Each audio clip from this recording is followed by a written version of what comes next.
শুভ সকাল সবাইকে জানাই শুভেচ্ছা। আর আজকের শুভ সকালটা আমাদের কিভাবে কাটছে দেখো। এদিকে পিকু বৃষ্টির মধ্যে ভিজে আছে, আর আরেকজন দেখো পুরো ভিজে গিয়েছে। দেখো বাথরুম ঘরে গিয়ে মা বলতে হবে না। দেখো আমার সত্যি কথা বলতে আমাদের বাথরুম ঘরটা ঠিক মতন বাঁধা নেই, তাই ও বাথরুম ঘরে গিয়েছিল, তার পুরো ভিজে গিয়েছে। দেখো আজকে ওয়েদারটা দেখো, পুরো বৃষ্টি হচ্ছে। দেখো পুরো জল, এই দেখো ঘরের মধ্যে, ওই রান্নাঘরে।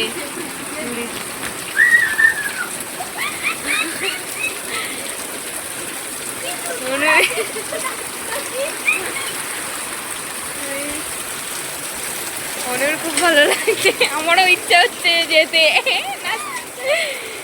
আমিও যাবো। বৃষ্টি দেখো, বৃষ্টি কি হারে বৃষ্টি হচ্ছে।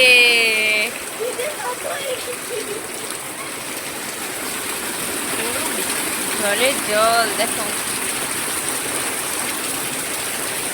কি হারে বৃষ্টি হচ্ছে আমাদের এখানে। কিন্তু অতটা বড় ওই পারে প্লাস্টিকের ইটটা দিয়ে দাও, ইটটা ভালো করে দিয়ে দাও দিদিকে।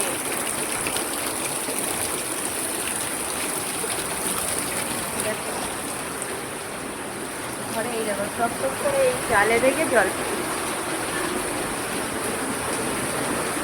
এই যে এই উপর থেকে জল পড়ছে, এখান থেকে জল পড়ছে।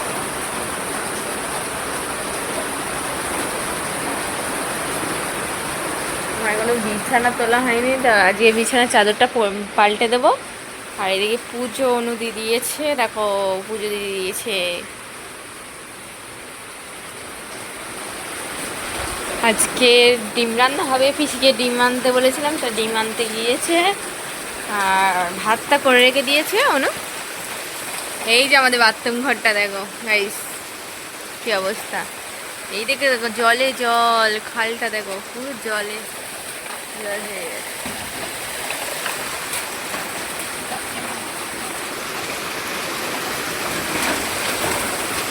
পিকু বৃষ্টিতে ভিজবে। কালকে পিকুর জন্য আমার বাইরে আর রাস্তাঘাটের লোকের কাছে অনেক কথা শুনতে হয়েছে। আবার নতুন করে একটা শিকল কিনে নিয়ে এসছে দেখো, বেল সমেত। আগের শিকলটা মানে একদম ছোট ছিল, আর যখন ও ছোটো ছিল তখন ওই একটা ছোট শিকল নিয়ে এসেছিলাম। আর এখন বড় হয়ে গেছে, বড় শিকলটা আনতে দিয়েছিলাম, অর্ডার করে আনতে হয়েছে। আর একদম বৃষ্টিতে ভিজে বাসন মাজছে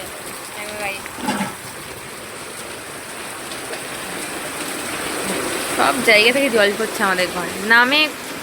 হ্যাঁ মানে ইটের বাড়ি, জল পড়ে যাচ্ছে। বাবার বিছানাতেও জল পড়ে, মানে এখন আর একটু অতিরিক্ত বৃষ্টি হলে তখন ওই বিছানা থেকে জল পড়ে। তা আমরা প্লাস্টিকটা সরিয়ে রেখে দিয়েছি, মানে গদিটা, ব্ল্যাঙ্কেট যেটা পেতে রাখি সেটা সরিয়ে রেখে দিয়েছি।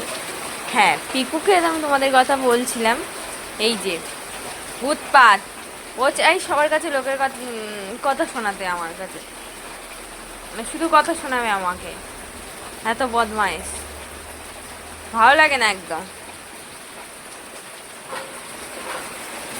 বাইরের কুকুর এখানে ওরকে মানে এই পাটা না ওই পাটার পাছা কামড়ে ধরেছে। দেখো এইগুলো এগুলো কামড়ে ধরে দিয়েছে।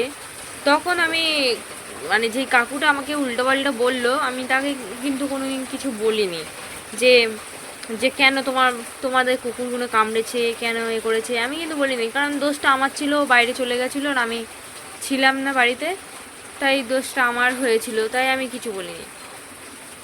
কিন্তু কালকের আমি একটু ছেড়ে দিয়েছিলাম পিকুকে, আর বাইরে গিয়েছিল, আর বাইরে কুকুরগুলো খুব এর পেছনে লেগেছিল, মানে একে ঝেঁকে ধরেছিল।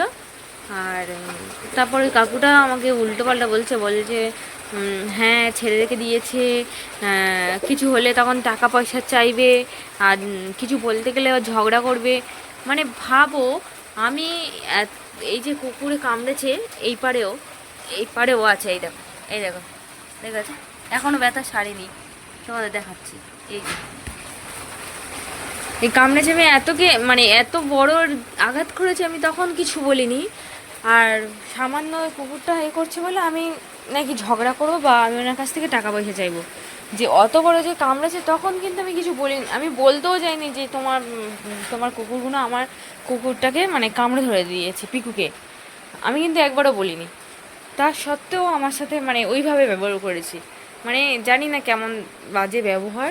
তা যাই হোক, এখন পিকুতে ওষুধ টষুধ লাগানো হচ্ছে, সেরে গেছে, অনেকটাই সেরে গিয়েছে, এখনও অল্প একটু আঘাত হয়েছে। তার জন্য এই শেকলটা কিনে এনে বেঁধে রেখে দিয়েছি, আর কোনো দিন ছাড়বো না গো। ছেড়ে আমার নিজেরও কথা শুনতে হয়, ওর নিজেরও ক্ষতি হয়, তা ওকে ছাড়ার দরকার নেই। আর এদিকে দেখো বৃষ্টিটা অনেক কমে গিয়েছে, খালে তো পুরো জল জল। আর চলো আজকের নু আবার কি রান্না করছে এত সুন্দর সেন্ট? ডিমের ঝাল। গাইস দেখো ডিমের ঝাল করছে। এটা আবার কি করেছো? কুসুম বার হয়ে গেছে, লাস্টের দিকে দেবো। হয়ে গেছে তো, হয়ে যায় না? না না, ওই জল নেই। আর কত মাখা মাখা করবে? এই খাবো তো ঝোল দে। হ্যাঁ তাহলে কইমে দাও, আর ঢাকা দিতে হবে না। এবার এই ডিমটা দিয়ে দাও, দিয়ে নুন টুন চেখে আর নামিয়ে দাও। আর শুকনো বলে খেতে পারবে না। দেখো এই একটা জিনিস দেখো গাইস, টাকা চোখ দেখো, কাজের দেখে কি অবস্থা। ডিমের ঝালটা বেশ সুন্দর সেন বার হয়েছে। আর এদিকে দেখ আমার উনুনটা ভিজের কি অবস্থা। তো চলো আমি এখন যাব স্নান করতে, আমার তো একদম পাগলিতে মতো হয়ে আছি।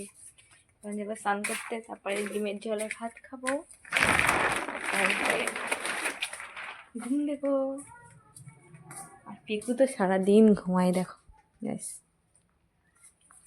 তো চলো স্নানটা করে নিই আর